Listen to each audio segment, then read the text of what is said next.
Yeah, Yeah. more lore. I don't know. They're doing the Euroscape thing. Which I really appreciate. It's really cool. Yeah. Yeah, so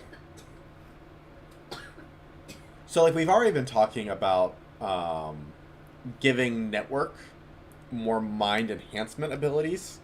Mm-hmm. Um, in which network like can go down these paths where they uh, become a little bit more like Jean Grey. They're a little bit more like telekinesis, a little bit more psionic, a little bit more, I can use the power of my minds, all the Yeah. ones that are plugged in up here, to control things.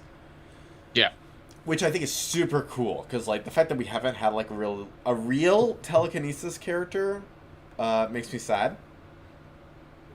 So I'm super excited about this. Yeah. That is my only real hesitation with moving Order of Turbulence into Tribe. Why? What does Order of Turbulence do? So Order of Turbulence, so their main I'm sorry, I haven't read them. their main shtick is their vortex hands, where Okay. they can wield items from a distance. If you're familiar with D&D, it's like a super upgraded version of Mage Hand. Okay. I mean, Core Plus does have some of that stuff with their magnetic stuff, so it's not too far off. Oh, I was thinking Tribe with Order of Turbulence. Oh no, I know. That's what I want, but I meant like Oh. us putting that into like moving the telekinetic stuff to network doesn't I don't think would take it away because we could still put some stuff like Core Plus has magnetic stuff. It's the same idea. Magneto and Jean Grey don't just cancel each other out. People don't see them fight and go, well, that one's got basically the same kind of powers, so this is dumb. I think it works out where you can have multiple versions of it. Okay. So I know I used my but Matt Mercer does it this way voice. Yeah, that's fair. No. And Matt Mercer wouldn't have done, I haven't gotten to write about Matt Mercer in forever, but I still love him. This is really interesting. Okay, so can we just move the so Brennan mentions, but they get to wield floating artillery. And I'm like, okay, so can we move Yeah, we just wield floating artillery to Core Plus? Because Core Plus, Network, and Tribe. Like, remember, don't forget this. I think this is the biggest thing we as developers forget. The labs can still put out tech to get funding. It's just low grade tech. Like them doing magnesis makes sense for Core Plus if making some floating stuff. Network could probably figure out how to like get around like giving people helmets that they can use to lift things up, but they have to like also tag them with like specific things to allow them to do it, just to get around the fact they're giving people psychic powers. And Tribe could similarly kind of mess with the friction idea of what would it be? I guess they'd lower the friction to lift it and then make the friction super high but then super low so you could push something along like an air wall. I don't know, it's weird, but now I'm trying to pull up Turbulence too because I want to see what they do. man, so now I'm over here thinking about like, oh man, I have so many ideas now. Okay, so we have. You bring up some interesting questions, kind of about like the logistics of the labs, and something I was thinking about was potentially getting to a point where we can define a character as either the sort of person who is an operative because they create their own gear versus the operative who is given it by their lab. And I think if we had that defined, especially like in our Retroscape Live game, I feel like that would change some things, right? Like if when you say defined, what do you do you mean like will it change things? Well, so I am wondering if there should actually be an element of your character that determines or decides, like at character creation, am I the type of person that creates my own gear, or am I the type of person that is entrusted by my lab to use this gear? So I think that turns more into, I guess this is kind of my mindset with that. I think that should be up to the player's flavor, but it shouldn't affect the gameplay style because at that point you're kind of, I don't want to say pigeonholing, but you're making it so that if I have a character with lower intelligence, I mean, yes, I might not be the craftiest person, but I can still maintain my gear because I was trained. Like, I guess how do I say it? It's the soldier versus James Bond. James Bond is given all the gear, and he learns how to use it, and he's trained how to use it properly. A soldier is given really basic gear and expected to learn it, and over time, even if you're Gomer Pyle, you still learn how to take care of your gear and how to use it properly. Generally, otherwise you wouldn't be in the lab anymore. Yeah, I would agree with that. And I think that's where we also can play with the idea that most people that are in the lab know how to deal with the stuff they do. Even if you're not, you could have a basic learning, like a basic understanding, like an ascent character. You have two ascent characters that one has an intelligence of 1, the other has an intelligence of 5. Or intelligence of 5. The one probably knows basic monster DNA, knows like how to identify certain monsters. They probably just didn't pay attention well. They don't retain it well. But the 5 went through the same classes and still knows all the stuff and held on to it. So I think that, and if we do that with the craft specialties and the other specialties, I think that's where you can kind of make them determine, like, showcase, like, oh, hey, I'm also a crafter for Ascent. We could at that point make a Ascent specialty that is literally, hey, if you choose a 3 intellect, you can be a infusion distiller. So now you get an additional 2 infusions that you can use, but you can swap them out during a downtime. Maybe, I don't know. Something that makes it so you can kind of choose if you are going to be a big beefy hitter, do that, or if you want to be someone that is, I literally make the tech I use. We can make specialties for that, I think. I think that's conceptually really neat, and I like that a lot. Especially if we almost did like origin specialties that allow you to say like, oh, I'm actually a member of the R&D team for this lab, right? Like, and see, I think that's where we could play with that stuff. I'm core plus R&D. Now, what that does though is it does kind of it more clearly differentiates to me, like, okay, so there are the designers in the lab and there are the operatives in the lab. Right. And second to that, now we do have the logistical problem that if my character is out and about in the wilderness and I level up, how do I get my gear? Yeah. Which, I mean, that is unfortunately kind of a problem that I think we have with the setting we have as a whole. That's going to be a problem, I think, no matter what. Because of the way we have the lore set up. But I think one way that we can kind of get around that is if we play up the fact that everyone has basic training understanding, and you can put it in the flavor, like Ascent they have dormant genes. Maybe the infusions aren't always a pick and choose. Maybe they manifest in their own way. So that could be it. And then if they're manifesting, then you could still go with when you level, when you swap out an infusion, you could still be like, all right, cool. So they're just altering the DNA to put what I wanted. Mm-hmm. I feel like that's ways you can kind of play with it. And like with Core Plus, you could do the fact that you have to have an engineer of 1 in Core Plus. So you understand how to do work on your stuff. Yeah, so Brennan says in the chat, I feel like this is a system where you have to be in a location owned by your lab to level up. And I think that's interesting. Yeah.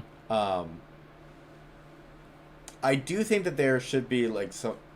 I think we might want to put something in our rule set that does say like, hey, you need to be... if you're outside of Delphi, then you need like a full downtime to level up. If you're inside of Delphi, then... as long as you're not, like, I don't know, in prison or underground, then you can generally do it pretty quickly. Yeah, which it could be that I don't want to, like, make a third version of downtime or, like, split downtime in 2, but it could be literally, like you said, that you have to have downtime to actually level, because you would have to have time to think and figure it out and upgrade yourself or upgrade your tech. So it could be that you just generally don't level up unless you have that. Or Mm-hmm. as a narrator, you can have a thing like have some MacGuffin where you have extra parts and technology with you that allows you to. But then again, you also, I don't know, it's a weird thing because generally, sci-fi I find runs better with, at least when I run sci-fi generally does the arcs better than it does free roam. Like setting, all right, you're doing this and Right. this, so you're like, here's your end goal. You need to get there. You might hit one or two bumps along the way, and either you get rewarded tech, you accidentally learn a power, or you find downtime to actually level up properly. Because that's actually kind of talking about that. I think White Wolf Exalted had that. Yeah, Exalted had that, where the storyteller got to tell you when you could use your XP, because you would store up XP, and you couldn't just use it when you wanted. The storyteller had to go, "Hey, you have this amount of time that you're going to get to level." So, and each thing had like certain amounts of time it took to level. So if you had, we had 3 months off. If I wanted to upgrade my strength, dexterity, and stamina from a 4 to 5 for strength, a 3 to 4, and a 5 to 6, each one took that many weeks to do. So I would have to plan out, okay, so I got 15 weeks if I want to up all of them. So yeah, I don't know. That's a... No, I totally agree with you, and I like that conceptually. Yeah, which Brennan brings a good point too. It is milestone based. It's not XP based. Right now, at least, because XP would be hard to do with it. Yeah, I guess that's kind of the trade-off we had to figure out. No, and I like the idea of just saying, like, hey, you need to be in a place that allows for leveling. Mm-hmm. Yeah, it works, right? Like, it just... Yeah, it does. I mean, that does set up that at that point you have you know what? I think that's the thing we have to instill, and it's going to be something that it's going to be hard to instill sometimes, I think. But we have to instill in our designing process of the leveling up is you have completed something that allows you to do. One, you completed the point where you can do this. Like you have clearly evolved and learned and grew so that you have reached this point, but you've also actually reached the point where you can decompress, process, deal with it. Yeah. You know, Which at that point, okay, Ooh. sorry, my brain just went into hyperdrive on that. Sorry, and I'm over here now thinking about, like, clearance levels. Like, if effectively what we did was we created, or, like, we kind of rethought of labs as gaining clearance levels in their own lab.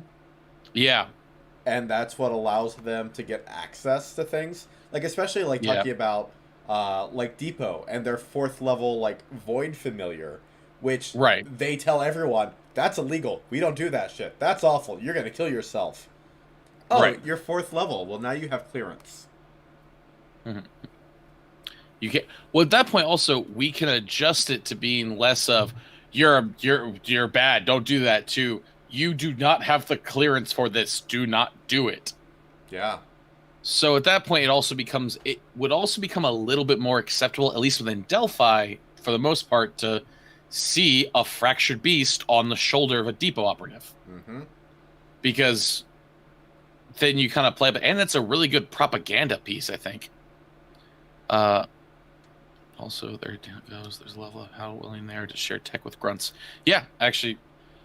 Yeah, okay, well, and, so and that does bring affiliate tech into the play of, like, you know, kind of granting, like, minor clearance levels to other labs or other freelancers.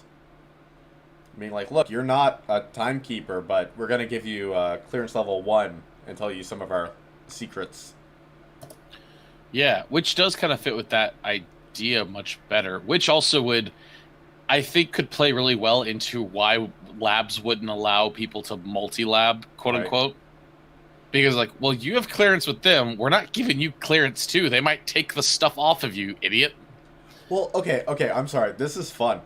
So imagine now an adventure where a lab, let's say timekeepers, uh, Mm.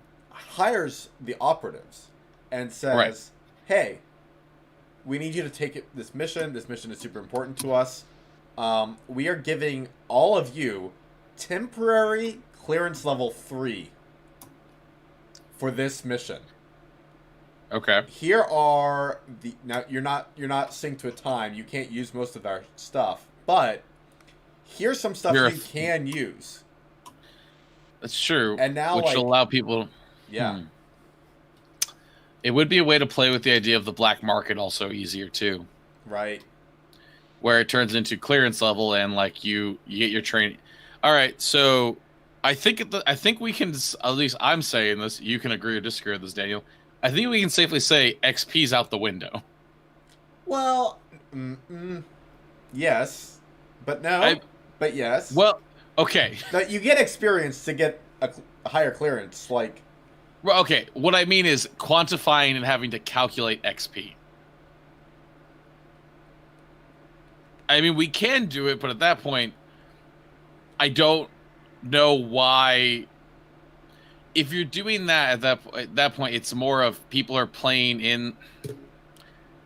I don't know why we would do it. There's no reason to, at So least in my brain, because your milestone should be the same for your entire party generally. So okay, so that is where I disagree with you, because I also want to eventually have a retroscape, a living retroscape, where we might be at conventions and I can have my retroscape character and I can go from one adventure to the next, Okay. with different narrators, and I would know how much experience I'm getting from any one mission. Well, see, at that point, I think it'd be more like it wouldn't be. It'd be milestone, but it'd be more like check marks of hey, you're doing this. If we let's say we take the concept of hey, this is a part. This adventure is meant for tier 1, levels 1 to 3. Mm-hmm. It can get adjusted based on who's playing. So if you're a level 1 that plays through this, guess what? You get a stamp. You get 2 stamps or whatever, or you get brain. Stamps. This is fun. I'm trying to figure. Yeah, my brain's not 1, 2, 3. So you have 3, and that you have 5. Fuck it. 1, 2, Reputation 3, points. 4, That's fun. 5. I do like the idea now of having like a little like passport that gives you like different like stamps on your passport. So what I was thinking was kind of like reputation, like you're talking about. So let's say levels 1. Let's say from level 1 to 2, you need to complete 3 milestones. So Okay. three small adventures. So when you get all 3 done, congratulations for the public quote unquote game. You're now level 2. You're clearance level 2 for your lab. Now, from 2 to 3, you need to get 5. So you have to get through 5 different milestones. Now, you can go back and play this. If you play with a bunch of level 1s, cool. You're all getting the same stamps, but because you are a higher level, you're slowing down just a little bit how fast you level by requiring more stamps, quote unquote. It's still milestones at that point. It's just like a counter of, hey, I finished this mission, so here is my stamp. Cool. I finished this mission. Cool. It's kind of like how they like in MMORPGs, they'll scale leveling with whoever's a higher level will get less, will still get XP, but it means less to them because they have to get to 10,000 instead of 100. Mm-hmm.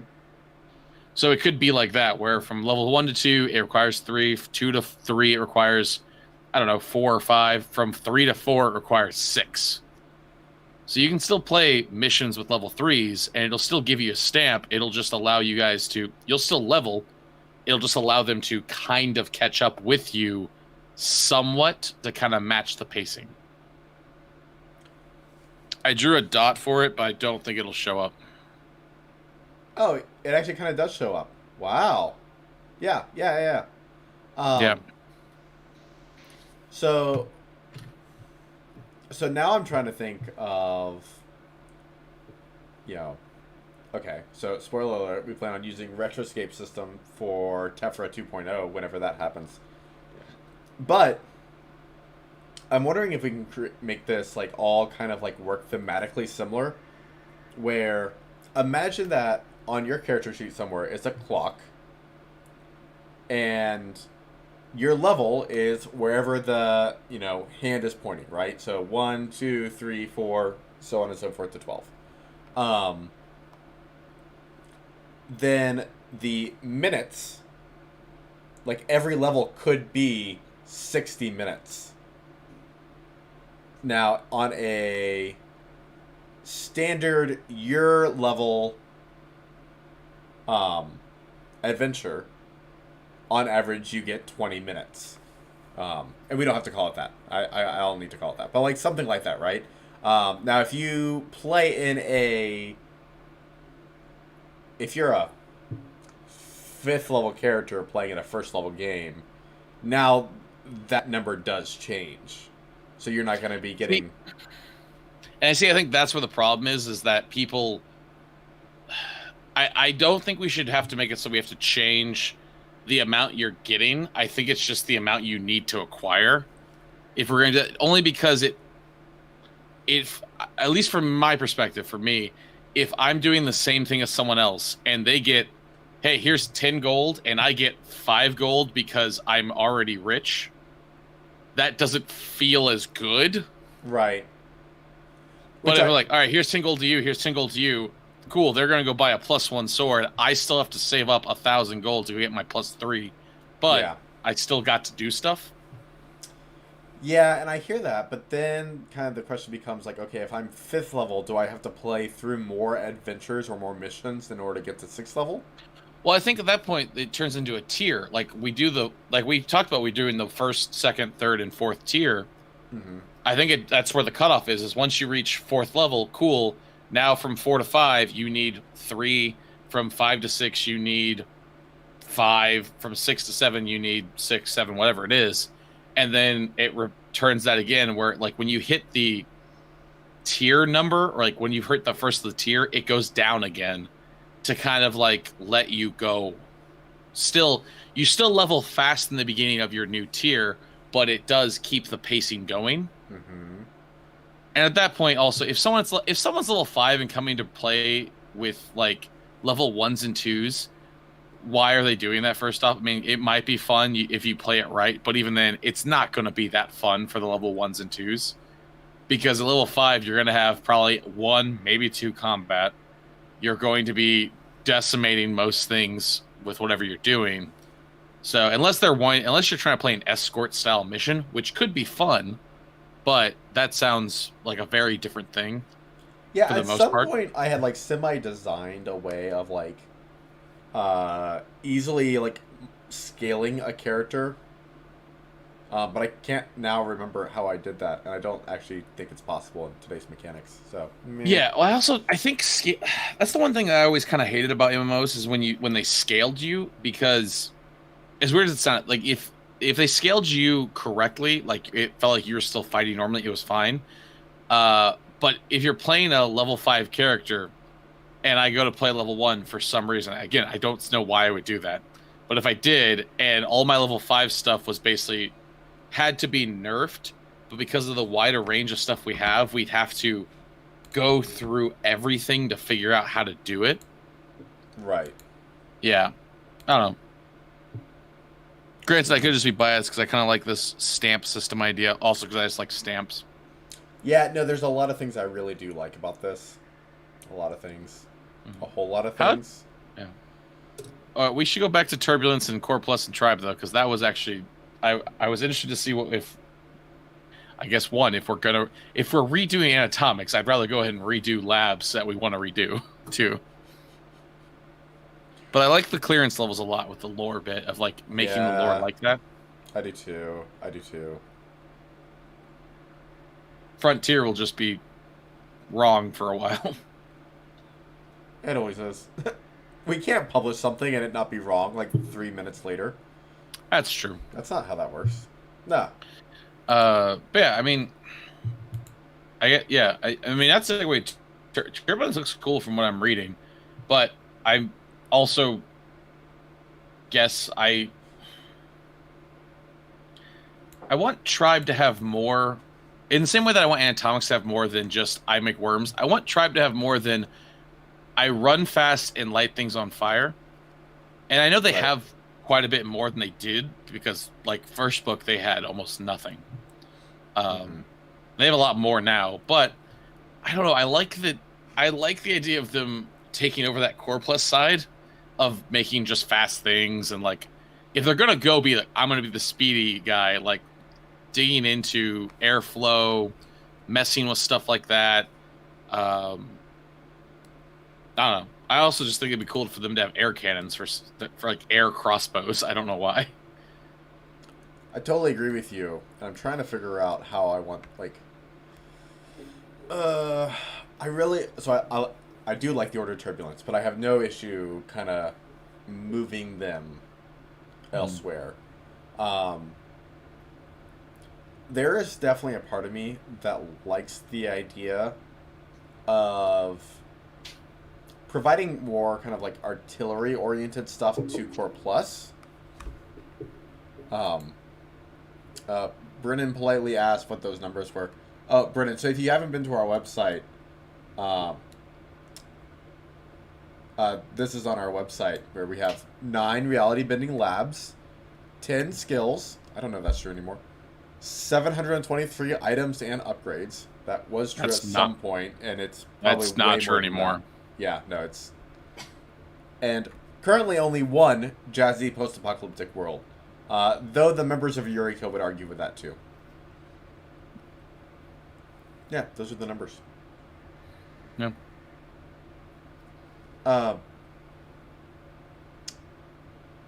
Oh, yeah, so... Let me refresh the website. There you go. Look, the numbers are going up. Now you can watch the number of items and upgrades increase. It's very exciting. Anyways, it's distracted by our website, which totally has a non-secure flag on it that I'm having issues with. I hate our website. Doing that. I know. It's driving me nuts. Like, our website provider just charged me like several $100s for another SSL certificate, which, you know, is supposed to make everything look secure. And I'm like, okay, why? I feel like that means we need to get a different one, maybe. I'm honestly very, very close to just... I hate the fact that, like, the only way I ever upgrade our website is by redoing it. I'm like, that's not the... Squarespace, here we come. We need a sponsorship. Ugh. Right? That'd be great. WordPress is supposed to be super good and easy and friendly and stuff, but I'm like, it's not working. Yeah, but so's America. Yes. I've had more whiskey than I should. Yeah. We're not political. Anywho. Yeah, you totally have, no one should read the lore. All right. So I think fundamentally a lot of this comes down to what tribe tech is, and what we want it to look like. So one of the things I really like about tribe tech is the vision of tribe as the team driver, with like their ability to manipulate friction of the vehicle.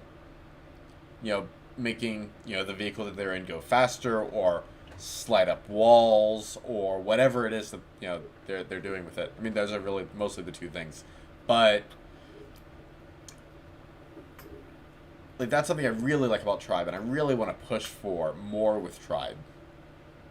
I will say I don't want them to have to be the vehicle person, because I'm granted I want to figure out vehicles, but if an entire lab, I don't want a lab to be the focus of vehicles, because I don't want that to fail with them. And they're not, in my opinion. So okay, so one, I think Neurogrind is fantastic with vehicles, but in a very different way. Where no, that's fair. Yeah, I just wanted to. The Neurogrind can hack into the vehicle, control the vehicle remotely, and repair the vehicle while they're on it. And then, if you're a depot driver, you might eventually be able to, teleport your vehicle, or store your vehicle in your void, or stuff like that.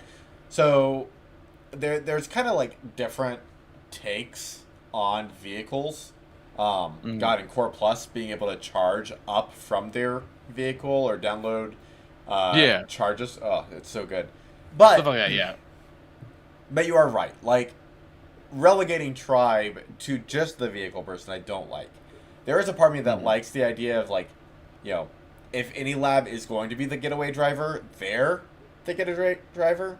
But that's just kind of like one element of vehicles. That's fair. To be fair, and granted, I think Core Plus is more the getaway driver than anyone else.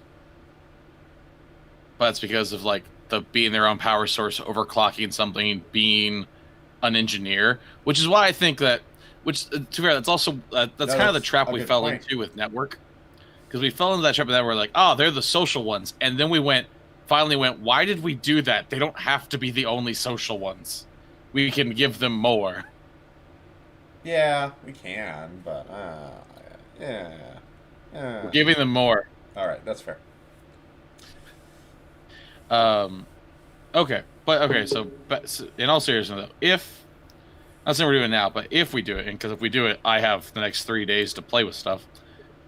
If we go with tribe becoming more, I guess let's go with Core Plus first. It's hard to decide because the problem is both are going to change if we do it. So if Core Plus becomes not space themed, Yeah. then we don't necessarily have to have a space. I realize we don't have to have space as a theme. It doesn't have to be. But if they go away from that, that does change certain things. But most of the stuff that would change, I still think we could just reflavor a little bit into survivability in general. It depends if they, and then at that point we decide why did they become this outside of I want to go to space. Is it just general survival? Is it wanting to make humanity better through cybernetics? Is it that they were a construction / prison site? Like, what is the idea behind that at that point? All right, so I want to back up for a minute. So, Okay, one of the thoughts that was going through my head was sure. this question of if okay, one, I think we're getting closer to a point where a lab is very similar to a corporation. And I think there's a lot of like overlap there in terms Mm. of kind of like, you know, is Depot a megacorp? It's like a 30-person megacorp, but it's still basically a megacorp. Um, Yeah, I mean, to be fair, I kind of always pictured labs as being basically companies or ventures in their own way. right, I agree with you. Because like Anatomics is like part of their lore is literally, hey, we fixed you and now we're hunting you down for not paying us. There's a specialty all about that. Hmm. So like we kind of need to make sure that they actually have in their lore that they are doctors, they're plastic surgeons, they're cosmetologists. Is that the word? Yeah, yeah, they do makeup. Yeah. They do makeovers, things like that, but they also like medical fields, things like that. A So I think mean there's a mascara fine line game. that we can play with, where some labs might also be more corporate than others. Like Yes. Ascent is less corporate, obviously. Hmm. Hmm. Anatomics, I feel like, is pretty corporate in their own ways. Um, Facet is that weird one where they're corporate for the sake of art, I guess. You could have corporate. It's kind of the same thing. You have a lot of them that are just corporate because they have to be, or some that are corporate because it's the best way to expand their tech. Like Neurogrind, super corporate feeling.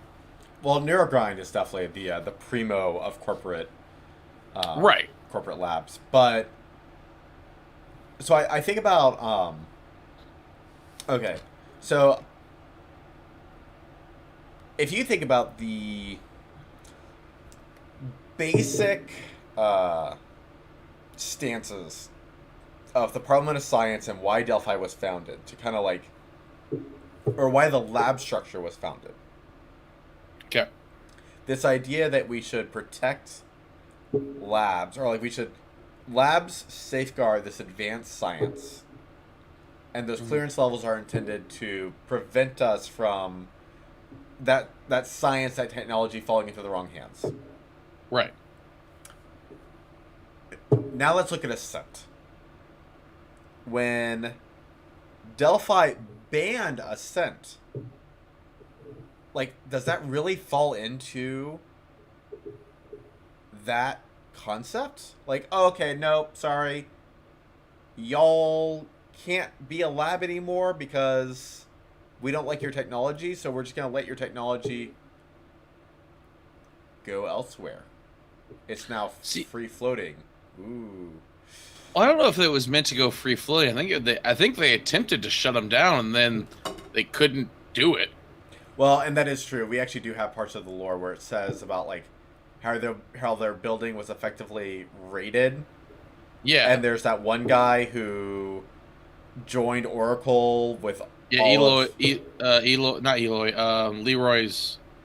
grandson. Yeah. Or yes. nephew. Yep. The guy who brought all the Ascent tech to Oracle. Right. And it's now basically seen as as a Ascent trader. Yeah. Yeah. Okay. Good point. And the raid couldn't happen really too well because, well, the doghouse is extra dimensional. Brendan, the way I always thought of it was that the Parliament of Science said that they were shutting down and raiding Ascent, but because most of the labs like kind of felt bad for Ascent because really it was like the court of public opinion and the labs didn't really agree with it, they said, yes, and we'll be raiding your lab in 3 days. Yes, without telling you. In 3 days. And so Ascent was like, oh, okay, we're moving all of our stuff out. Great. It fits. I mean, it kind of does fit there, yeah. Well, so the reason why I bring all that up is that I'm thinking about, like, you know, Tribe and Core Plus and what we might want to do with their lore. And I think it'd be really interesting if one of them was actually, like, a bad lab, or, like, a lab that the Parliament of Science wanted to shut down. And what they ended up actually doing was repurposing their stuff and giving it to another lab. Or, like, you know, like, okay, so imagine if the Order of Turbulence or whatever was actually, like, the lab. And, okay. Right? And it's a bunch of pirates, and they're like, no, you can't be a real lab. We're shutting you down. We're taking your... Oh, okay. Your lab tech, and we're putting it in the hand of a more trusted lab. Okay, like so that. Kind of...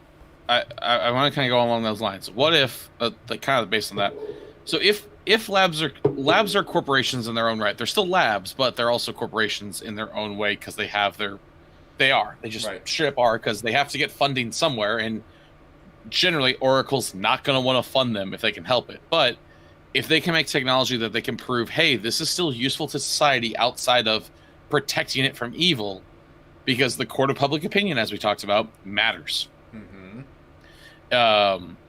So along those lines, it'd be why Depot is allowed to walk around with these dangerous pieces of technology that open cracks in reality. It's because they also use their technology, and it's well known they use it to deal with weather patterns. They use it to help deal with like dwindling danger, like when they find dangerous items that need like uranium, they put it away and make sure it can't affect the world anymore. Things like that. So then you take that idea where Turbulence is there. So Turbulence maybe either was a corporation or maybe they never were a corporation. Maybe they just were a thing that existed. And the technology is super useful. However, it's super dangerous with who it was with. So at that point, you have Tribe, who was already kind of badass ninjas and already kind of the vigilantes kind of got the go-ahead of like, hey, go get them. So maybe there was a raid by labs, like an actual raid, unlike Ascent, where a bunch of labs went in, took care of things, and it kind of turned into Delphi. They had a meeting where Delphi went, all right, let's break this down into what can be used by you guys. And at that point, it almost feels weird, like a weird hypocritical gerrymandering thing, which kind of I both hate and love, where it turns into, all right, here's Turbulence. Turbulence is really good at what? Like, what are the things that Turbulence is good at, Daniel? They control turbulence. Cool. That's honestly that is what their technology is controlling. Right. I guess more if you break it down to what that means, like with tribe, you go, okay, what does tribology usually entail? It entails like using friction to slow people down, low friction to speed them up, fire, high friction, light things on fire. So with turbulence, like their stuff is creating vortexes, creating hands. I don't know. I really got to read this better. Well, and yeah, so they are all about like actual turbulence control, like creating turbulent wind patterns around them, which kind of acts as like barriers, and then being able to hold things through those turbulent patterns. So they are giving order and control to turbulence, which honestly fits really well into like deflections or into a tribe's concept of like high deflection. There's a lot of things that I like about this concept. Okay, so turbulence is violent, unsteady movement of air or water or some other fluid. You know what? That's actually interesting. Did not realize it would also count for water. Yeah, it's all about fluid dynamics. It's entirely like fluid dynamics control.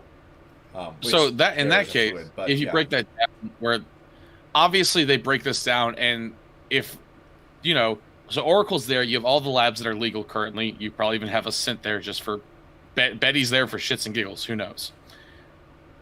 So you have this meeting where they go, okay, this entire group was terrible, and they killed people, they destroyed things. What are we doing about this? Which I know is kind of ironic since Brennan's bringing up the fact that Ascent did murder a bunch of people. Which did Ascent murder a bunch of people? That's how I envision it. Where like there were some key Ascent heroes who went totally mad and basically just mutated into monsters in the middle of the city. See, now here's what I wonder. And sorry, this is a quick look. I wonder if it was actually a bunch of people or it was like a couple people. And I'm saying a couple people get murdered still bad, but like it was a much smaller group. Yeah. Right. But I mean, what if it was a much smaller group and it got blown out and it became blown out because other, political figures like, oh, this is how we take them down. So anyway, backing up to that. I can see that a lot.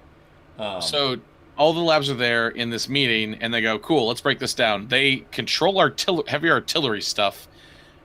We really like the turbulence and the fluid dynamics. There's no one here that can really take that outside of Tribe. So that going to Tribe makes sense. Mm-hmm. And Wetworks can make an argument, but Wetworks is a minor lab. Yeah. Well, no one trusts Wetworks. Right. As you shouldn't. I don't think they count as. I still don't think they should be a lab. I think they should literally just be like a assassin group. That counts as a lab, kind of. Yeah, they technically have a seat at the table, but no one. Yeah. It's a seat, and there's one guy who's just sitting there, but Weekend at Bernie's style, just. So Tribe, but they don't want Tribe to take everything from Turbulence. So they go, okay, we have heavy artillery, and that could be something that Core Plus, can you do stuff with that, or can I don't know who else could do stuff with that. Is there another lab that could deal with heavy artillery? Well, so I do think that Core Plus. I've thought about this a few times where I think that Core Plus, we might want to give them more artillery and make them less focused on kind of like the upfront melee. Because we already have Ascent and Tribe who are like so upfront melee. Yeah, but if Tribe's changing to not be like Tribe, I don't think they would be upfront melee as much. Okay. Or they could be, but they don't have to be, I should say. Yeah, I mean, I think Ascent... I think having two labs that are the upfront melee and having a bunch of labs who can do it, right? Like, Facet can obviously do it. Tribe can do it. Right. Lots of labs can do it. But I think having, just two labs that are like, these are the upfront melee. Now, whether that's Ascent and Core Plus or Ascent and Tribe, I'm kind of fine with either, but... I still picture Ascent and Core Plus, honestly, because Core Plus being more tanky and Ascent being more damage dealing. And granted, Tribe, and that's the problem, I think, that Tribe, I'd find, at least when I've seen it played, I find doesn't get played the way we present them. They're not they're not moving around all the time. They're not like penetrating the defenses and like causing mass mayhem by destroying defenses. Most of the time they're run up, hit things, and that's generally where it goes. Or they shoot things from afar and light it on fire, and that's pretty much it. And granted, that could be because a lot of their powers we needed to add on to. I do agree with that. I mean, to some degree, I feel like the tribe characters I've seen played definitely hit the ninja motif really hard. And it's good, but like, yeah, it I'm just not happy with like the way it plays. You're absolutely right. Well, that's why I think if we take this fluid dynamics idea and add it into it, at that point they could have a lot more ninja vibe to them, but still also keep their Batman vibe and other things, because they can expand on their technology where they actually could have things involving not just heat. They could involve, because isn't fluid dynamics also where you can deal with cold and hot, or is that I think of something else? Well, I mean, honestly, with their fluid, if we gave them turbulence and some level of friction generation, Right, which I think like, I think that's what it should be. I think we wow, literally go with the lore of tribe. Tribe already existed. Turbulence messed up, and turbulence got basically consumed by the other labs and broken up. Or they didn't get broken up by much, but at that point it turns into we can keep the political side of things, where we could actually add in where minor labs, like if we create new upgrades down the road for like a player's handbook 2 version, it could turn into, hey, these minor labs existed, but they weren't super great, but they got consumed by other labs because they could be.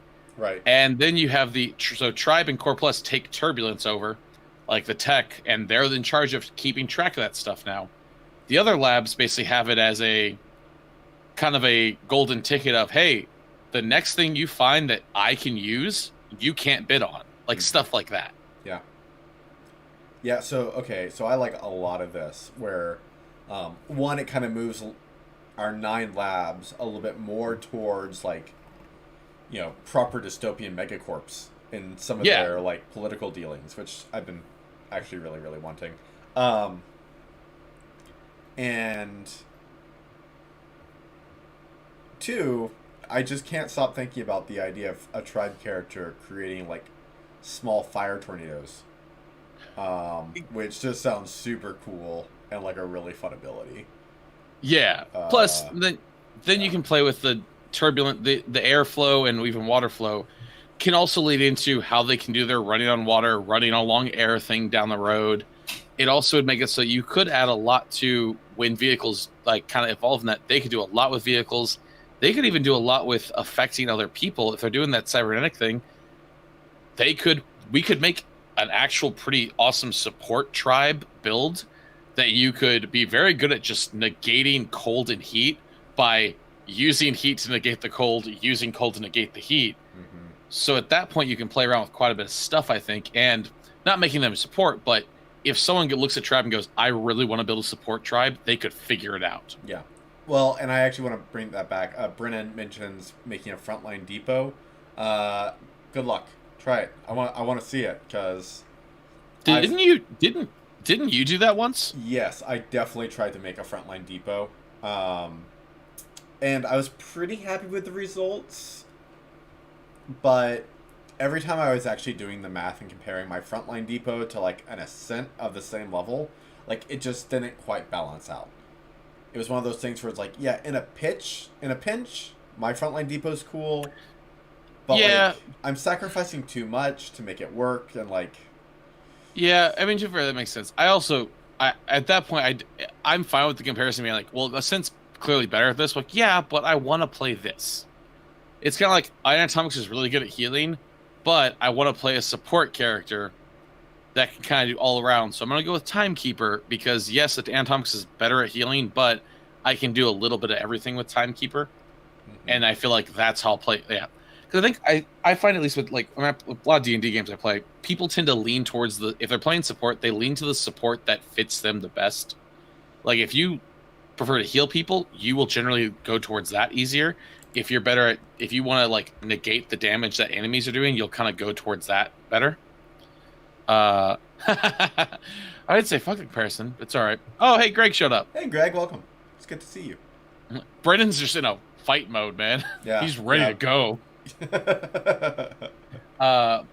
So I guess the question is, not we obviously we can talk about this off the stream or not too, but I really like the idea of turbulence getting absorbed to kind of enhance tribe and a little bit of core plus. But and we can even make the lore based on that too. If we do that, does tribe stay the vigilantes? And does core plus stay space, or do we change some of that lore on both sides? So I think we change it. Okay. And I hate to say this, but I do actually kind of want to move some of Core Plus's space stuff out of Core Plus. When you say it, do you mean the lore or just the entire part of it? Because, well, here's why. I have examples that I want to use, actually. Hang on, let me pull them up. Because there's certain things, if we go with the prison idea, which I still kind of lean towards just because I like it a lot. Yeah, but I want to explore that more because I like it too. It feels like fun. level 5, you get space preparation, which is efficient sleep, energy diet, heat generation, and oxygen free. Now, those are clearly very space oriented, but you could also just make them not space themed and they all would still fit. Yeah, you totally can.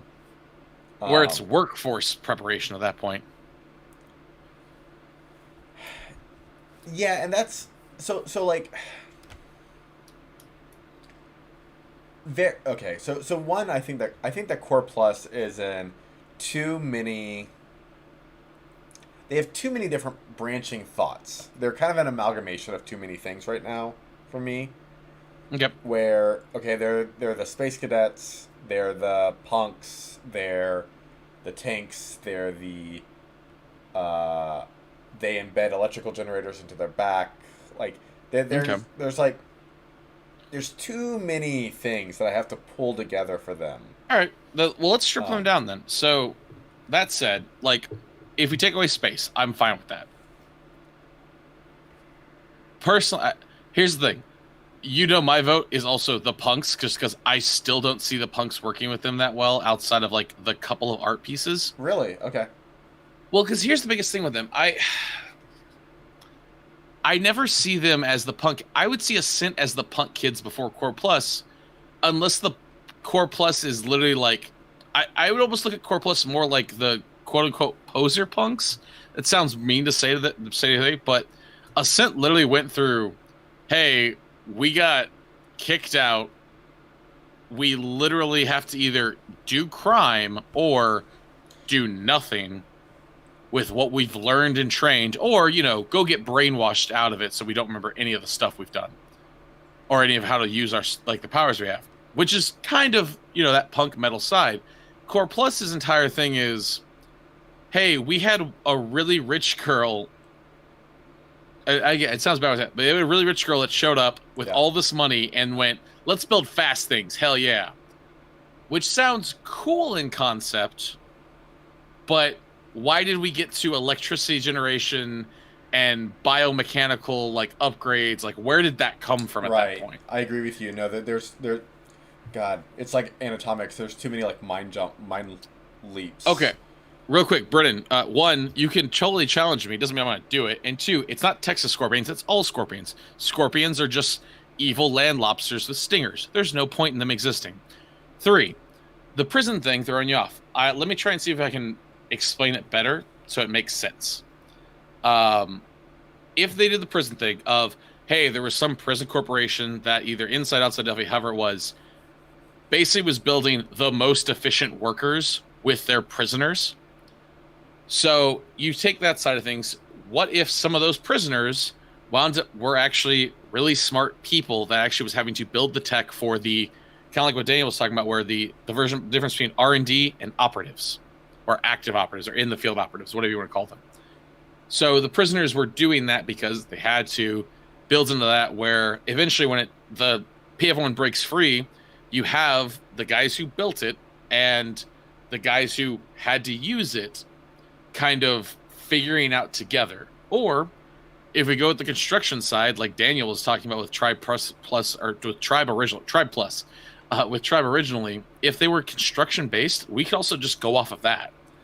They were a construction company that tried to find a way to better their workforce, and it led to that kind of stuff. I think it fits well either way with them. If we want a grittier lab, I think it fits. But at that point, also artillery doesn't fit with Core Plus at all. Well, and I think generally any lab can just pick up artillery and use artillery. Right. But that's what, yeah. I think any of them should. Even I want to see an ascent with artillery. I think it'd be hilarious. You are the artillery. Side note, I'm totally cool. Okay, so like, I think moving like the tatted punk vibe to facet.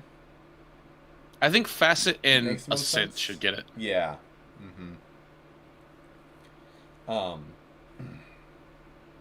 Yeah, I like that.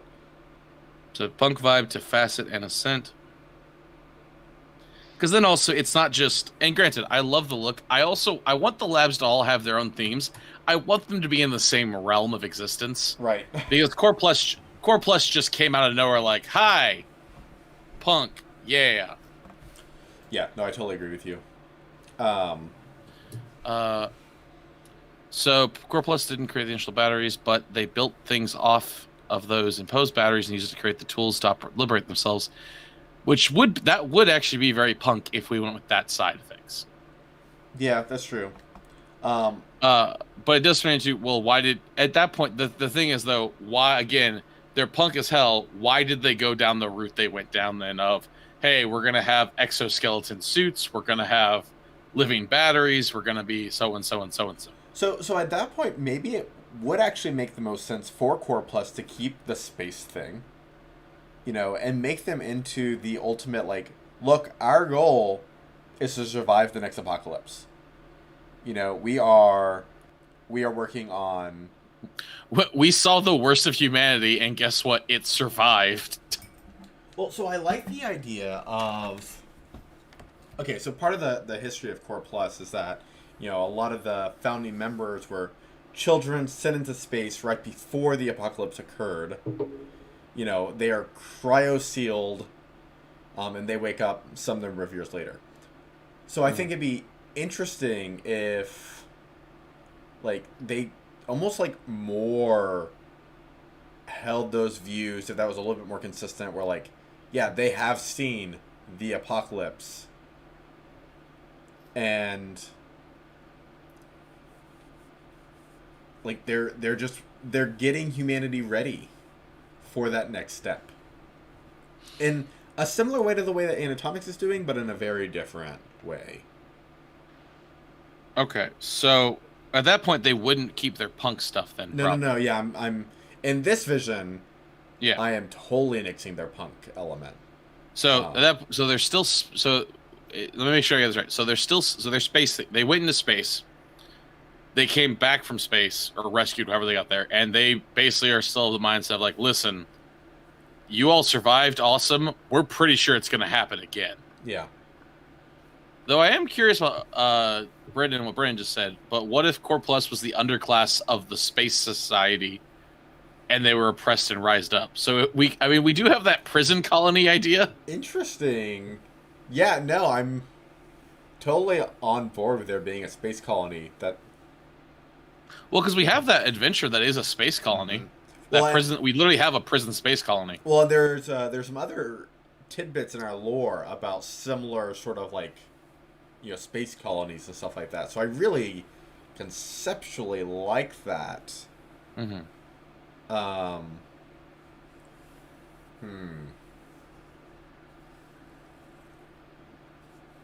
I'm torn because I like all the. I'll say this. No matter what, I think I'll say, at least to get my brain off of Tribe, I like the Tribe idea of a Tribe taking a lot of the turbulence stuff over and getting the fire. Cool. Yeah, I think that is. Is their theme? Up. Do we want their theme to be vigilantes still? Then that cybernetic vigilante suits of awesomeness. I think so. Okay. I think that the vigilante elements of them is still really cool. I like them aesthetically. Okay, I just want to make sure because then I can get my brain off them. Yeah. Okay, that also gives me some ideas to possibly I might write some stuff tonight then.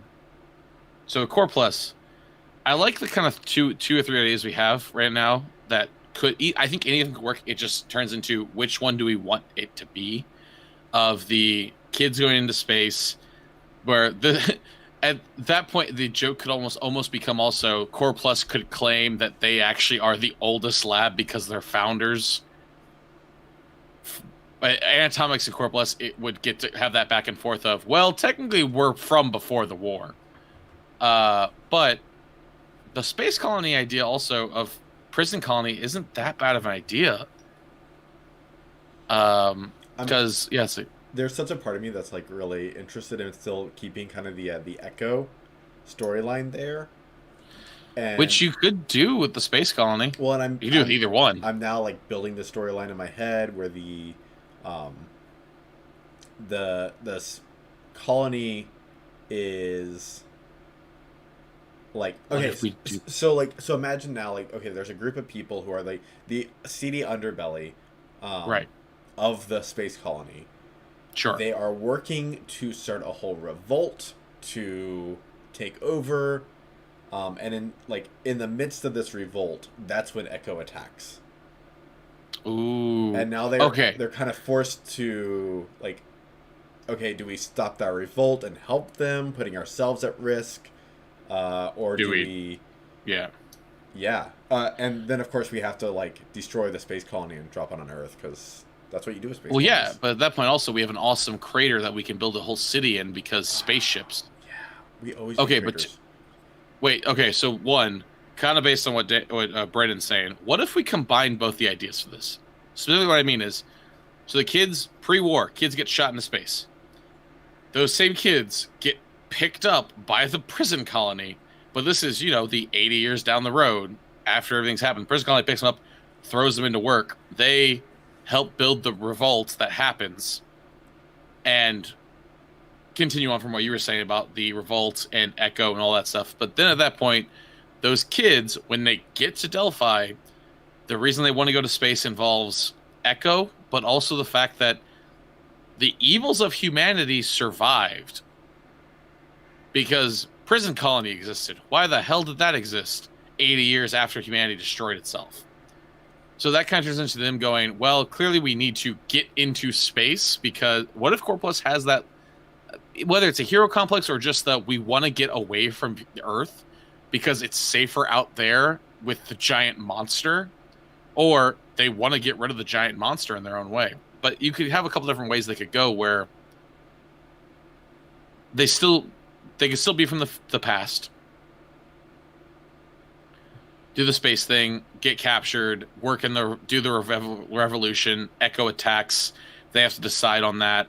Space station comes crashing down, and maybe with that crashing down, you could also have either maybe people got injured, and that's why Core Plus technology had to get upgraded so quickly, was to keep certain people alive, and just became kind of a thing of like giving people new life. Like, what if Core Plus was about giving people a next second chance of prosthetics for those who needed it, giving them spinal implants, giving them different things to like kind of upgrade their body. And I realized, does Echo not in our lore anymore? No, Echo's totally there, Oh, okay, cool. Uh, right? do It is. I got it on. All right, we'll talk about that in a second. Hang on. But how does that idea sound with Core Plus? I don't want to lose my train of thought. I'm liking most of it. Okay. I don't love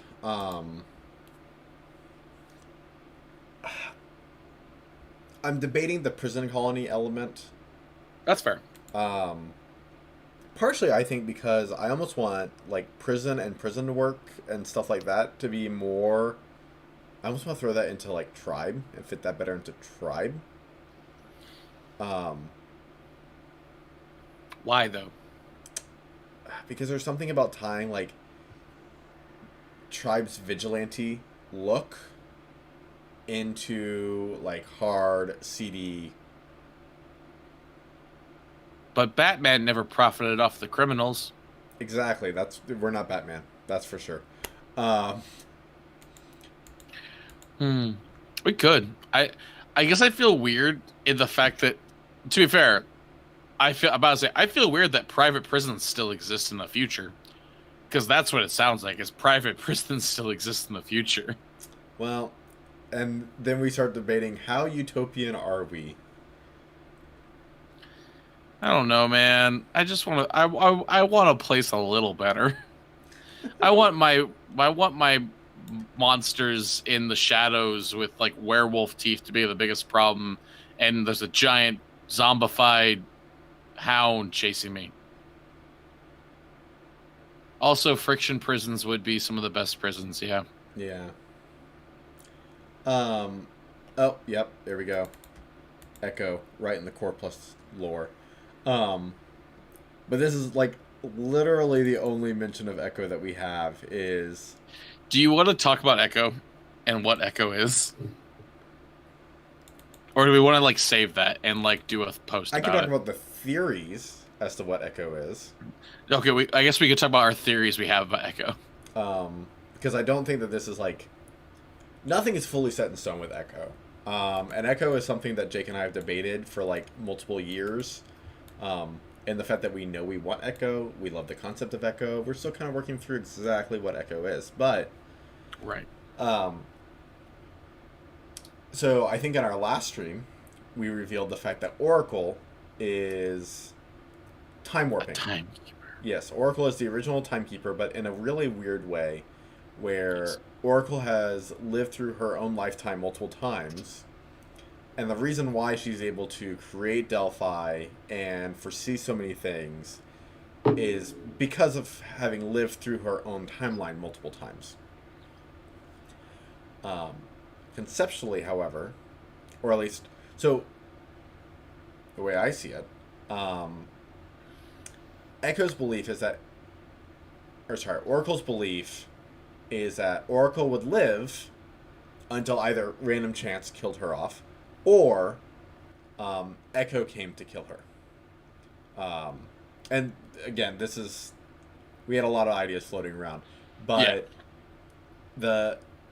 the overall concept is that every time Oracle flipped the timeline back and restarted, it would leave an echo of the timeline or of her. And so Echo is the time warping monstrous manifestation of Oracle and her dead timeline that is then coming to kill her to try and fix it. But because in our timeline, Oracle stopped the flip itself, that basically released Echo to do other things that Echo felt like doing. Echo no longer just had to hunt the Oracle down and kill the Oracle. Echo was able to go do other things that the Echo felt like doing. Like learn what feel means. Yeah. Now, we have some concepts as to, within the Core Plus lore, there's some concepts about there were some people, perhaps members of the Olympians, who have some traits similar to Oracle that Echo decided to off in order to write the timeline. But we haven't explored that fully. There's just some thoughts that we've played with. Yeah, I think one of the other ones was the fact that the kids in space, she had a big hand in, so Echo was just following the scent around and wound up hitting them instead on accident. Okay. Things like that. So here's the weird bucket that I'm playing into. The Core Plus founder, Mads, is actually the Oracle. And the fuck? No, this is how I played it. This is how I worked this into my brain. Where in this timeline, like the Oracle was able to fix certain things so that her this timeline self made it onto the space shuttle and was sent into space, and cryo frozen until Echo shows up. But then the actual Oracle, is able. Yeah, it's just there's some weird stuff. My brain does not want to process that right now. Yeah, no, it's fine. I've been trying to make this work for a while, and I haven't quite. It's not there yet, but I'm playing Jesus. with it. My brain. All right. Okay, so turbulence is getting absorbed by tribe. Got that. What's core doing? Because now I just fuck.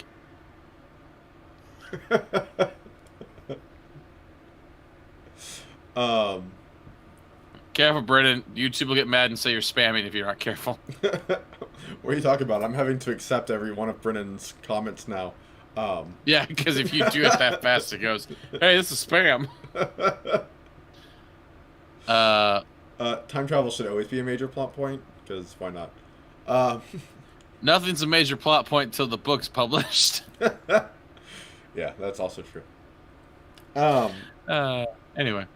Yeah, so anyways, I don't know. It's something I played with. Yeah, in case. That's fair. I mean, to be fair, this is more of my now it's just developer Jake going, all right, no, let's figure this out, though. Core Plus, what are we doing with this? Core Plus, what are we doing with this? All right, are they space? Are they punks? Are they something else? Okay, so we are 100% definitely removing the punk element. Okay, they're not punks anymore. No punks. That's another thumbs up. Core Plus is no punk for core, which sounds like an awesome metal band. No punk for core? What? No punk for Core Plus. I don't know. It sounds like a band or a song. Oh, I like it. Okay. Which I think is good, because I really like keeping one lab that's very space oriented, but then the punk element I think is so easy to move to another lab. So easy. Yeah. Especially, I mean, we talked about like hard light tattoos for Facet. The thing is also, we can make it so it's less, I'm a greaser in a 1920s world, deco world, and more, like, Ascent can be dressed in the, the newsy hats and still be street punks. And Facet can do a similar thing where they can still wear, like, pinstripe suits that are brightly colored, or performer outfits that have their big, like, hard light tattoos, like you said. Mm-hmm. And because that's one thing I did hate about. I did not like Core Plus, is that it was the most standoutish in terms of looks, which I get they're trying to, but at the same time, that's also my brain going, I want more art. That way, it's not like people don't look at Core Plus and go, well, it's diesel punk then, right? No, I mean, you could say it's inspired by it, but 1920s deco art style is what we want more. Yeah, no, I agree with you. I think the aesthetic, I think we can work on better. Okay. That way. So, do we keep them with space? I think yes. Okay. So to be fair, I'm fine with that and the lore changing how it needs to. I just need to know, like, basically lore-wise, their basic idea. That way I can build the stuff off that. Yeah, so I'm thinking that we really push them towards... I'm trying to think of a way to sound this in a way that doesn't sound cliche. Space Paladins? I guess there's not really anything that's cliche about Space Paladins. It's not a well-used thing. When you say that, does that mean, like, there's different ways we have... Okay, so when you say that, does the level 4 trees suddenly change, or is it just those are, like, the 4 types that you can be, or one of the 3 types you can become? Where you can focus on the electricity, the magnesis, or the actual big, beefy, I am a paladin of space. Yeah, so I think that stays the same. I mean, I think this lore concept doesn't change mechanically much from Core Plus, if anything, really. Okay, so that's good. That means for the development side, most of their stuff can change. Really, the only thing changing right now, within, for me at least, development-wise, is Turbulence into Core Plus. Yeah, so, Tribe. Into Tribe. Tribe, yeah. Turbulence into Tribe. Yes. Yeah. The turbulence of tribe. Tribulence. Silly Tribe. Turbo Tribe? That sounds like the new Power Rangers. The new Power Rangers, Turbo Tribe. Space Punk Paladins is something I've never wanted more. I mean, yeah, Space Punk. That's what we're doing. Space Punk. I mean, listen. If you build them as punks in your own games, that's fine. I just more of that way. That way, I don't have to be like their aesthetic has to be greasers and punks. I'm like, yeah. Well, and I think something I was thinking about earlier was creating. And this is more for me, but like creating kind of the core stories for each lab. Like we have kind of their backgrounds and stuff, but what I really want is I want to provide like 3 operatives per lab, and I'm like, this is the stories of those labs. This is how, someone became a member of Tribe. This is how someone became a member of Core Plus, and doing multiple of those so that we get kind of these different angles. Having a character who is kind of more of a punk for Core Plus and talks about the fact that they don't fit into Core Plus, who, are all the do-goody astronaut sort of characters, and they're like, I want to join Core Plus, but I'm not. See, I don't know if I call them good do. I mean, I guess you could make them good do. Well, that's a hard word for me to say. Do-gooders. Do-gooders. Good duders. I almost feel like. Good do you remember the animated movie Titan AE? Yeah. I picture them like that, where it's like we're going to space. Like the space punk is a term I like for them, but they're not like punk rock kids or like rock and roll metal. They're literally like, we have to go to space because everything here is terrible, and we need to know how to survive space. So get your ass in gear. Yeah. So that kind of turns into almost like was it Armageddon? Is that the one with the meteor? I was thinking of Armageddon too. Yeah. Let's go drill the asteroid. Yeah, they got like that rock and roll style, but it's rock and roll. In no way does it look rock and roll. It's rock and roll purely in attitude, which is, the most rock and roll you can be is attitude. You don't have to look rock and roll to be rock and roll. Same thing with punk. So that, yeah, they have like this, get up, do your work. We have to get this done. We have to get better and stronger so we can survive space or whatever the hell falls out of space next. Because that could also be one of their things, is that might be one thing they worry about, is things falling from space. Mm-hmm. So. Ooh, and I really like the idea of them just having a bunker that's like in the asteroid of the fallen colony. The crater of the fallen colony. That's true, yeah. It's a fun. It's a fun image. We do, yeah, and it works with it keeps them very much still a corporation where they are, they're dealing with space travel in its different ways, but it's not just, we're going to be space kids. It's we're studying space and how to deal with it. Mm-hmm. Mm-hmm. Because who knows what else went up there during the War of Eden. And that could be a big thing they're working on. Is like, that's why they're working on, making people that they can send to space if they need, or people that can fight whatever the fuck comes down. Yeah, I totally agree. So I think that, we can make them kind of the space punk paladins kind of actually fits with that style. Jennifer, are you grinding toenails over there? Was it loud? I mean, it's not quiet. I'm just curious what you're doing. Oh. It sounds like you're grinding toenails. That sounds painful. It does sound painful. It sounded painful. I didn't know what you're doing. That sounds terrifying. You can keep going. Does it pick up on your mic? I don't know. Jake's just giving me funny looks for my questions, so I don't know if it's picking up on the mic. But it sounds funny to me. I mean, your questions are, and I hear Jennifer just going. I hear Jennifer's what? Oh, so no. Whatever you're doing didn't pick up on the mic. Oh, cool. So you can keep grinding your toenails. Yeah, I could hear her talk. That was about it. No, wow, cool. Yeah.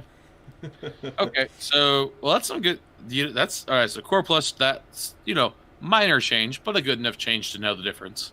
Yeah. Turbulence goes to Tribe. Punk vibe goes to Facet Ascent. Hello, cat. Milestone is clearance levels. You don't level up unless you can. And we may have an idea about using stamps for our own public Retroscape games. Yeah, I like stamps. Stamps are fun. Also, Void Scorpions has to go into the Cult of the Void, or the Siblings of the Void, as they are called. No, they're not called Void Scorpions. They're called Void Evil Land Crabs. Listen, why did you take a lobster and put a snake on its butt? I don't get it. That's all they did. You were like, hey, that's really cool. Let me make this freaking crab thing and spider and put it together, and then you know what else? I'm gonna put a snake on its butt.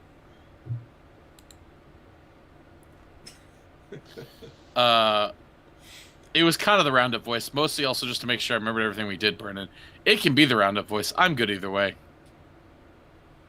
It's fair. But now I'm trying to think of, like, are there any other labs? I'm actually fairly happy with, like, Neurogrind's backstory is pretty solid. Neurogrind's development needs a lot of work. But... Well, you know what? Actually, no. Let's talk about that real quick. Okay. So, the labs. I mean, because we have we've stated that we want to go with labs like we did with Ascent and Core Plus, with giving them at level 4 they get their tree that they can go into. So with Neurogrind, I was gonna say we could go through each lab, but does Neurogrind, since we're talking about them, do they have one yet? I don't remember. They don't have a level 4 yet, right? A level 4 split. I'm posting the Discord onto the chat just so that everyone can see the great meme that Brennan's posted. Space. Yeah, because I just keep staring at it now. So if I stop responding, it's because I keep staring at this GIF. Hey, man, the last one that he did was my favorite. Or that Greg did was my favorite. Oh, the one... Space is great. With you, and then... Yeah. Oh, the meme faces of whatever, of Jake. Yeah. Oh, man. I shared that in a group chat, and immediately my friends went, what the fuck are you doing for work? I think we need to start a Retroscape meme channel, just so we can collect all the memes. I mean, that's true. We can. I have no problem with it, because, again, Greg's hurt. Brennan generally doesn't hurt me. Brennan makes me laugh. Greg will either make me fall over or hurt me. Those are his two options. He doesn't have... It's either left into a building or right into, like, a flying car off a cliff thing. It's never a good steady pace. But yeah, like I was like, oh, Brennan made a GIF, cool, and I can read him like, ah ha ha, and I'll look back and laugh a little bit. I'll look back at Greg's and I'll have a strong emotional moment of like, what am I doing with my life? And then Brennan and Greg will team up and start making the Matt Mercer ones, and I'm like, thanks guys. Oh, that's great. This makes me happy. Yeah. Okay, sorry. I'm gonna take over the Retroscape Twitter just to start posting this damn memes. So what were you talking about, Neurogrind, with the... Oh, I was gonna ask, does Neurogrind have a level 4 thing? But yes, they do, it looks like. Mm-hmm. Okay. Yeah. So, I guess my question is, like, what lab doesn't have one yet?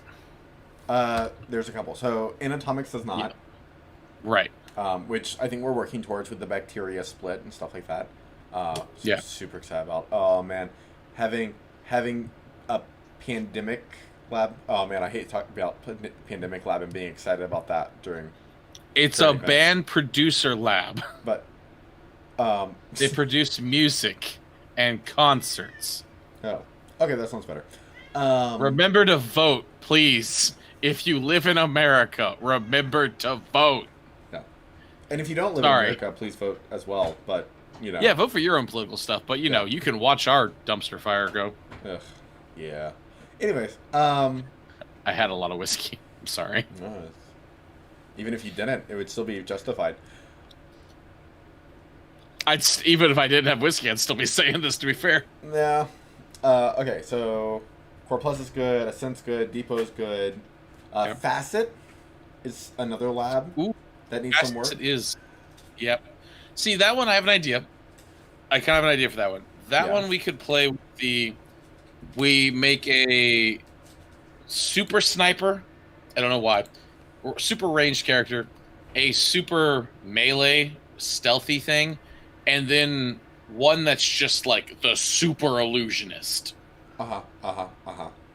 Or take it back further, go into super stealth. So I am really good at killing things by turning invisible. You have I'm an illusionist, so I make a lot of illusion things, and then you have I'm really good at just like mass chaos and like weird bending of things to help my team and mess up my enemy. So this is last month. I posted into our Facet internal chat development page. Yes. And what you just said nearly exactly lines up with what my recommendations were. Good. Because Facets as a lab basically breaks down into 3 different categories with their stuff. They are either expanding their atomic structure, turning it into light. So now we're talking more about ghosting, more X-Men Shadowcat style stuff. Right. That's one path. A second path is the inverse of that, where they are taking light and pulling it together, and that is hard light. And they're a hard light. They get the bullet bending, the hard light weaponry, the hard light tattoos, all that stuff. And then number 3 is all the light effects, the illusions, the holograms, the light bending, the facet conjures, as Brennan puts it, which I really like.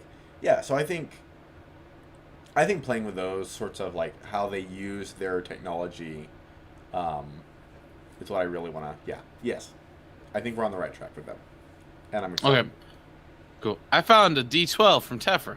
Nice, congratulations. Oh, is it one of the Rhombic D12s?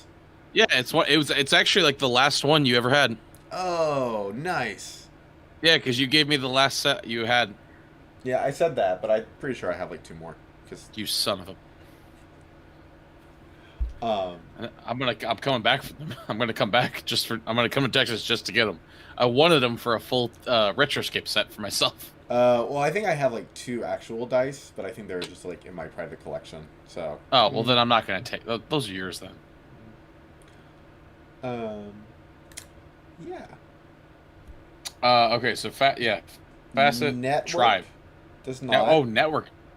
But we are changing them quite a bit. So now we're gonna have like the super social version of Network, and Yep. then the I use telekinetic powers version of Network,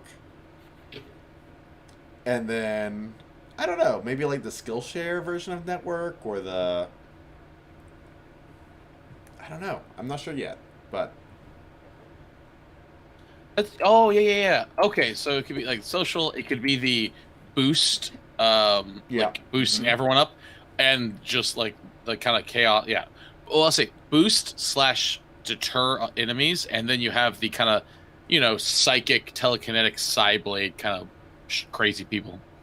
You have the psychic damage dealer, trauma damage, psychic attacks. Right. Kind of thing. Yeah. Yeah. And granted, everyone can do. Yeah. Same thing. Everyone can do a part of it, but they're the better at it. And I will stomp a scorpion in the ground as much as I love animals. Brendan, tell me there's a scorpion guarding you dice. I hadn't thought about it. Go ahead. Sorry. I was gonna say, the network artwork I love so much. Yeah, I do too. It's one of my favorite pieces, and I want to see more.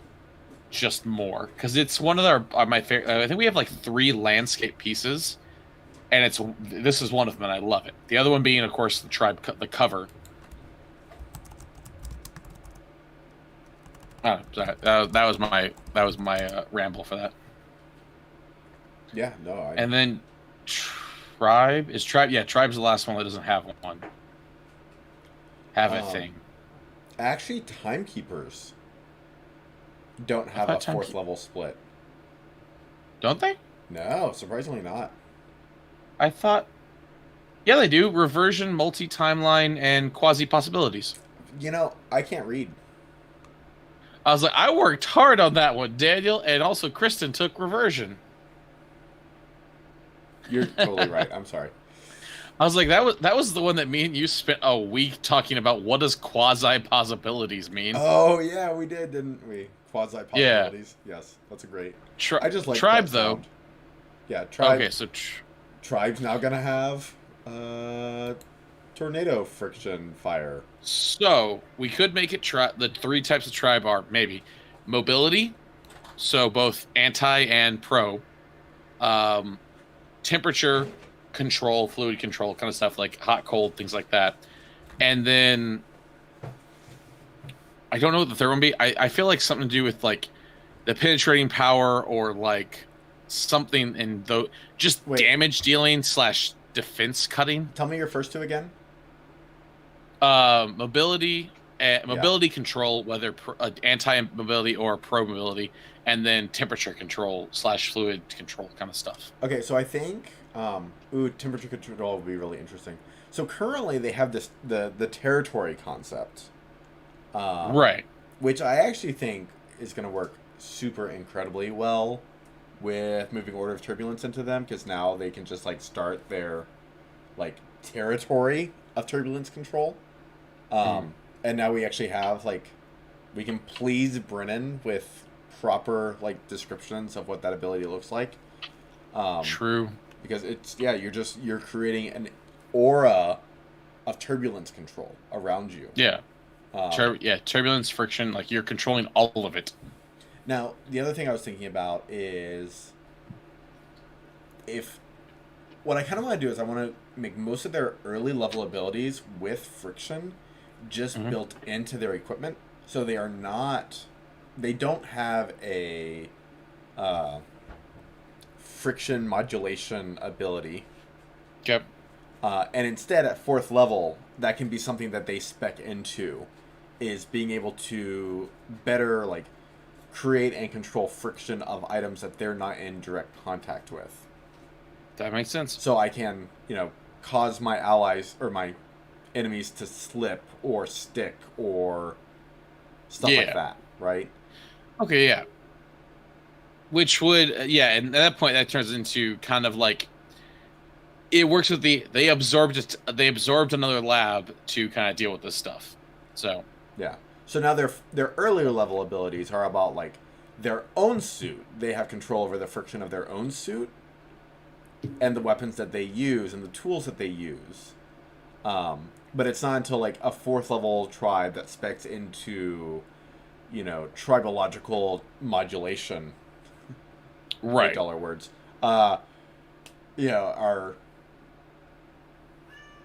That's when they get access to that sort of ability. I think that'd be really fun. I like that a lot, honestly. I think that'll work. That actually should work really well with them. Yeah, I'm excited. That's good. It's good. Yeah. Oh wait, there's a thing for the. Greg, you finally broke your streak. That one did make me immediately almost cry laughing or hurt me. But boy, did it make me wonder. Also, Daniel, when you have a chance, look at the Parlor Lounge Discord, because there's a message for both of us in case you missed it. Yes. Cool. I just saw that myself, and so I was like, oh, that's important-ish. So, especially if we decide to do that, because that'd be fun. Wow. I think that's pretty much it. Yeah. Some good stuff. That was fun. Yeah. Yeah. So summary, milestone clearance levels. We have an idea potentially for doing public games one day, when the tour is over. And their stamps. What? And their stamps.